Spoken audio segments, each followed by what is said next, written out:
Naomi, always wonderful to see you, and I have to commend you. You did such a great job in this. And thank you. My goodness, well, is it a no-brainer when Clint Eastwood calls and says, "You want to be in my movie?" Pretty much, definitely.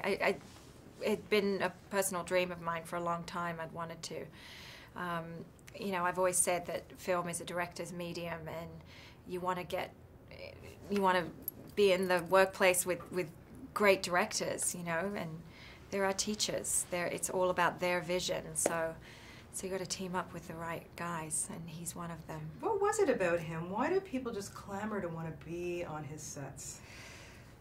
It's no nonsense. You just get into it and get it done. It doesn't have to be, sometimes you can get really bogged down in endless discussion, and he just wants to move. He wants to get it done. He's got really good instincts, and it happens fast and effortlessly.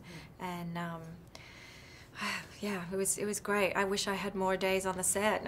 It was really, my whole part was shot in 3 weeks. So. Amazing experience, I'm sure. Yeah. Let's talk a little bit about Helen, and how much did you know about J.Edgar before going into this project? Not a lot. Pretty much nothing at all, just that I knew who he was. But first, I will say that when my agent told me it was a story about Hoover, I thought it was about the President Hoover.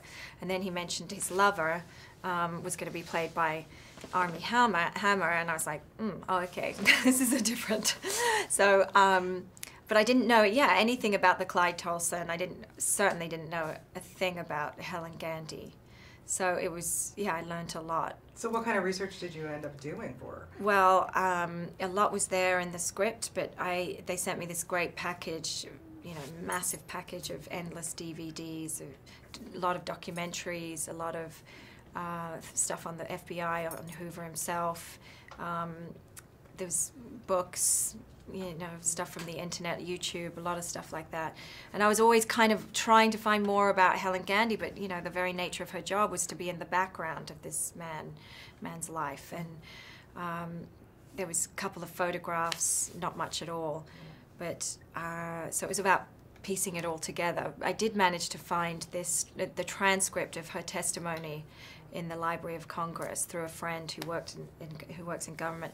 And that was actually one of the most telling pieces of information that I found, because it just again reiterated what was already there on the page, her level of commitment to him, her absolute need to service her country, sense of duty, and even way after he had passed away and her career was finished, she still kept her word. Yeah.